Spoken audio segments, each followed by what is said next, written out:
Hey everybody, Gary here with Guitar Tricks, and in this video I want to go over what makes good blues tone and what you need to get good blues tone. Before we get into it, please go ahead and click subscribe so that you get all of the latest and greatest content from Guitar Tricks, and if you want to be notified of any new lesson, be sure to tap the bell and let us know in the comments what you'd like to see in upcoming lessons.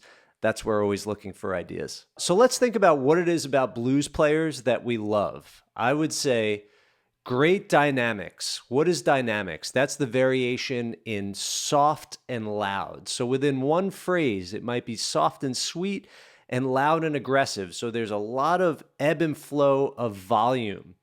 So that kind of contrast is very expressive. What else? Clarity. It's like they're singing to us. We could hear, the subtleties of the finger motions. We could hear notes that are attacked a little more sharply, some that are a little softer. We hear the details of the fingers, so clarity, right? So clarity, dynamics. These are things that are really expressive. What's another thing? Transparent. That means that we can really hear the actual sound of the instrument and the actual sound of the hand. So what I'm trying to say is, if we add a lot of distortion and if we add too much effects, delay, chorus, all this stuff, we are masking that transparency. We're taking away from those dynamics. We're taking away from that clarity, right? So as far as clarity and transparency, there's a reason why a lot of blues players prefer Stratocasters, Telecasters, or Fender style guitars that have low output single coil pickups. It's not that you need them. B.B. King played his 355. However, he had a baritone switch, which could kind of emulate a little bit of the single coil by cutting out some of the mid-range frequencies.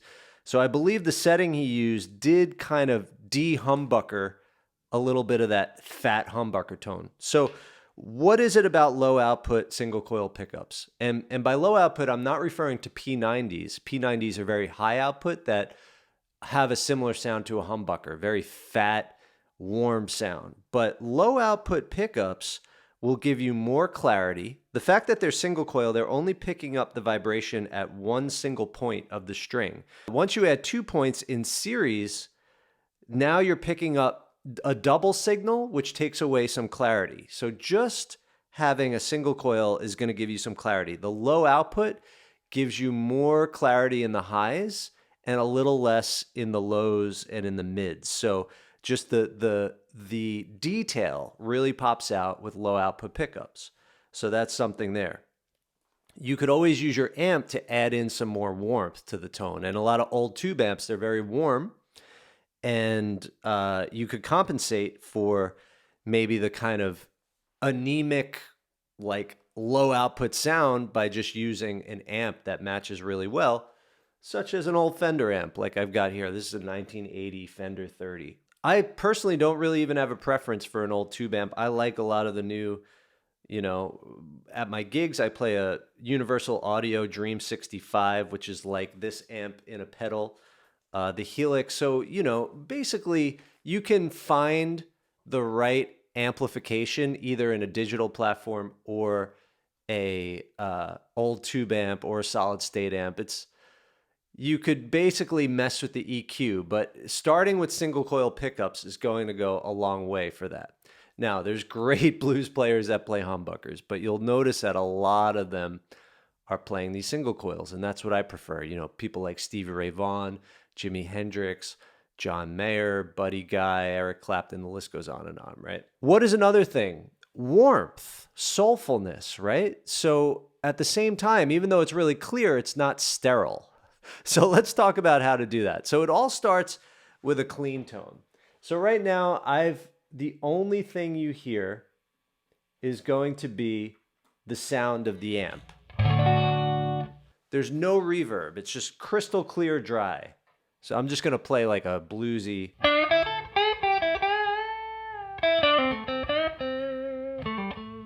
Right? So that's just the sound of the amp. It's got the dynamics, right? I could play soft. And then I could dig in a little bit.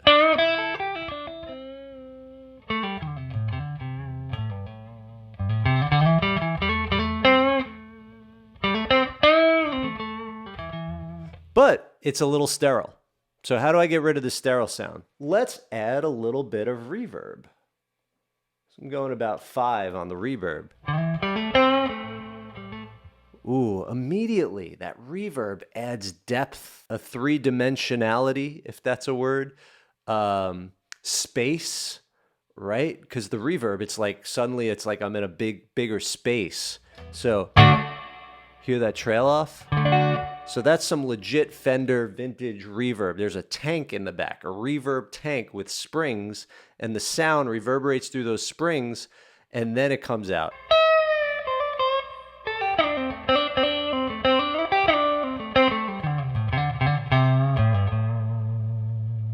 All right, we're getting there, right? Now we don't want too much. Here it is at 10.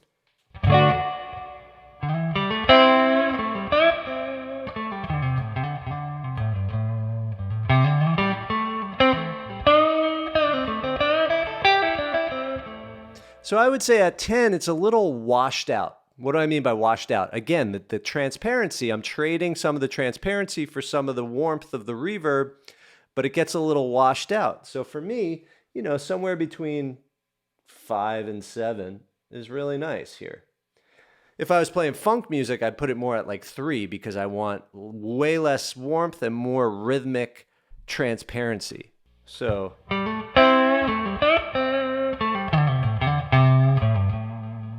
for me personally, that's still a little bit too much. So, you know, more of the 5.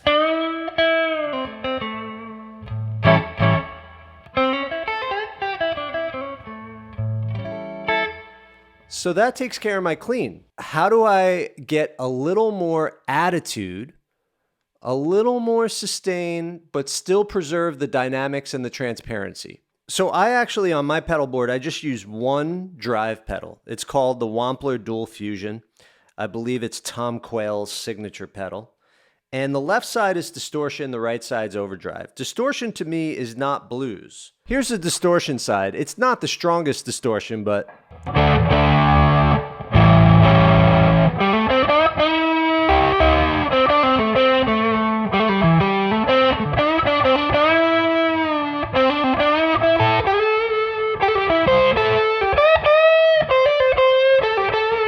it's cool. What happens with the distortion is the notes really jump off the fretboard. It requires less effort. Distortion creates compression. So it takes some of those real subtle lows and makes them higher, and the real harsh highs and makes them lower. So you get a more uniform, monotone voice. It's aggressive, but it's a little monotone. The more distortion, the more compressed it's going to sound, but also the more sustain.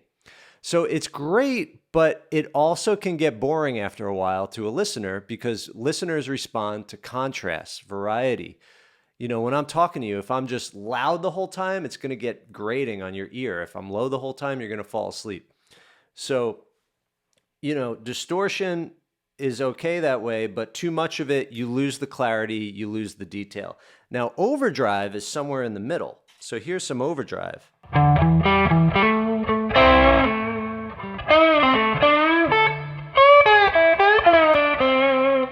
So with the overdrive, I could get a little more dynamics. You know, I can go soft.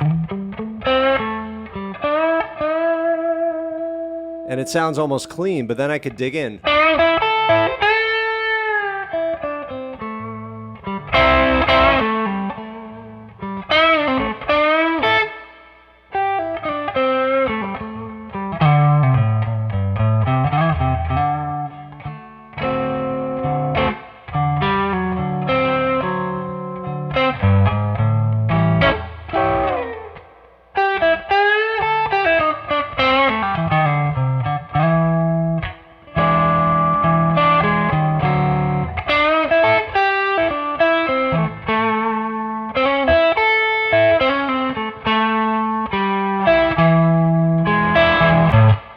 That is really all you need. A couple gain stages, at least an overdrive, at least reverb, at least your clean tone. And then if you want to go a little extra, have your distortion. But I wouldn't live at the distortion because that's going to kill your clarity, kill your dynamics.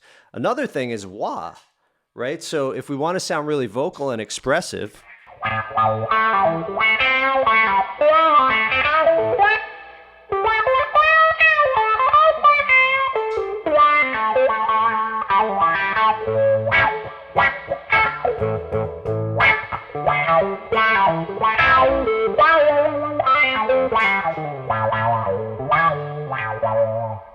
Right? So the wah, you can't help but want to just say something. It gives you a variety of vowel sounds, oohs and ahs. Wah, wah, wah, wah, wah, wah, wah, wah, wah, wah, wah, wah, wah, right? So it's very conversational in that way. If there's too much distortion, it could kind of lose its vocal quality. What not to use? Well, to me, delay is not good in blues. This is delay. Right? Because the delay is getting in the way of the rhythms that you're creating. It's like, it's just creating all this, to me, clashing that's going on. It could sound cool for creating a kind of atmospheric effect, but for creating a clear statement. See, my idea got kind of lost in all those repeats.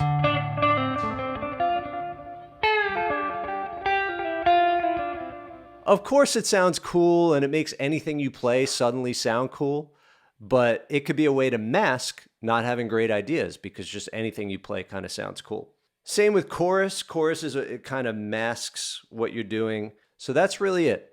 I recommend single coil pickups, getting a good clean sound, getting a nice spring reverb sound, overdrive, which is great. Sometimes people leave overdrive on all the time and just roll it off a little with the volume to get more of a clean tone.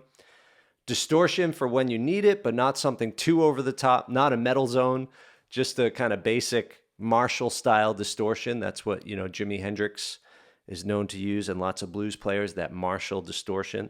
A wah-wah pedal, so fun to use, and you're good to go. All right, everybody, if you want to learn more about playing guitar, get lots of other tips, take step-by-step courses in blues, rock, country, guitar fundamentals, access a library of high-quality song lessons with multiple videos per lesson, downloadable backing tracks and tabs, head over to guitartricks.com. Happy playing, and I'll see you in the next lesson.